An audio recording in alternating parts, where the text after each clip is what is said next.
तो महाभारत एक ऐसा ग्रंथ है जिसे हर धर्म के लोगों को पढ़ना चाहिए। दोस्तों उससे इतना कुछ सीखने को मिलता है कि जीवन में अगर उसका कुछ परसेंट भी उतार लिया जाए तो जीवन संवर जाता है। दोस्तों उसके सभी पात्र जीवंत हैं। दोस्तों महाभारत जो है केवल एक गाथा ही नहीं है, ये इसकी जो घटनाएं हैं हमारे जीवन में भूत भविष्य और वर्तमान से सीधा संबंध रखती हैं। दोस्तों इसमें जितनी भी घटनाएं हुई हैं इनको बहुत ही सिस्टमेटिक वे से प्रस्तुत किया गया था। उसके लिए बहुत ही ज़्यादा प्रकृति ने सिस्टम बनाया था। दोस्तों इसके महाभारत के सभी श्राप और वचन प्रतिज्ञा ये सभी मनुष्य के जीवन से जुड़े हुए हैं किसी न किसी रूप में। दोस्तों महाभारत को सनातन धर्म का एक बहुत ही महत्वपूर्ण ग्रंथ माना जाता है। अगर आप सनातन धर्म को मानते हैं तो महाभारत को ज़रूर पढ़ना और मानना चाहिए। दोस्तों इसमें प्राचीन भारत का संपूर्ण इतिहास दिया हुआ है।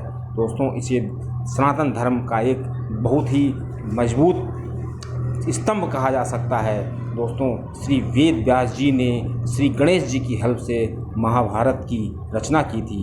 दोस्तों इसके जीवन के रहस्य भरे हुए हैं। रामायण में और महाभारत में रहस्यों का भरमार है दोस्तों। और जबकि दोस्तों जो महाभारत में इसमें पात्र इतने ज़्यादा हैं और सभी एक से एक बढ़कर हैं। दोस्तों ये भारत का राष्ट्रीय ग्रंथ कहा जाए तो इसमें कोई दो राय नहीं होगा। दोस्तों महाभारत में ऐसे रहस्य छुपे हुए हैं कि इसको पांचवा वेद भी कहा जाता है। दोस्तों आइए इसी क्रम में महाभारत के 18 का जो रहस्य है, मतलब महाभारत के पूरी लड़ाई से, महाभारत की पूरे ग्रंथ से जो 18 अंक का रहस्य है, आइए उसको जानते हैं। दोस्तों पहला रहस्य ये है कि श्री महाभारत के पुस्तक में 18 अध्याय हैं। दोस्तों दूसरा रहस्य ये है कि जो महाभारत की पुस्तक है उसमें जो गीता ने ज्ञान दिया था, गीता का ज्ञान श्री कृष्ण जी ने दिया था जो 18 दिनों तक चला था। दोस्तों ये भी एक संयोग कहा जाएगा। दोस्तों अगला रहस्य ये है कि जो महाभारत का युद्ध है वो 18 दिन तक लगातार चला था। और दोस्तों सबसे रोचक बात यह है कि जो महाभारत का मेन जो लेक्चर है या मेन जो श्री कृष्ण जी का उपदेश है, ये कह लीजिए कि पूरे द्वापर का जो रस है, अमृत है, उसमें भी 18 ही अध्याय हैं। दोस्तों श्री महाभारत में कौरव और पांडव दो तरह की सेनाएं हुआ करती थीं।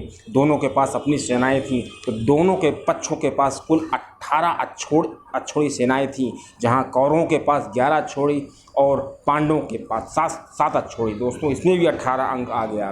दोस्तों श्री महाभारत के जो प्रमुख पात्र थे, प्रमुख सूत्रधार थे, मेन जो लोग थे वो 18 थे। दोस्तों और श्री महाभारत के युद्ध में 18 योद्धा ही जीवित बचे थे और वही बहुत ही खास थे, सब धर्म के मानने वाले थे। दोस्तों ये बहुत ही विचित्र बात है। दोस्तों यह सब कुछ 18 की संख्या में ही जो हो रहा है, जो प्रश्न ये उठता है कि जो ये 18 की संख्या में ये जो बातें हो रही हैं ये एक रहस्य है या एक संयोग है।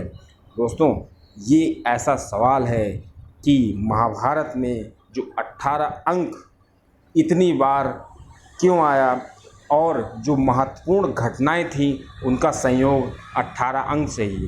दोस्तों ये एक संयोग है या रहस्य है, इसका जवाब शायद किसी के पास नहीं है। दोस्तों जो महाभारत थी उसको धर्म की अधर्म पे धर्म की विजय के लिए किया गया। दोस्तों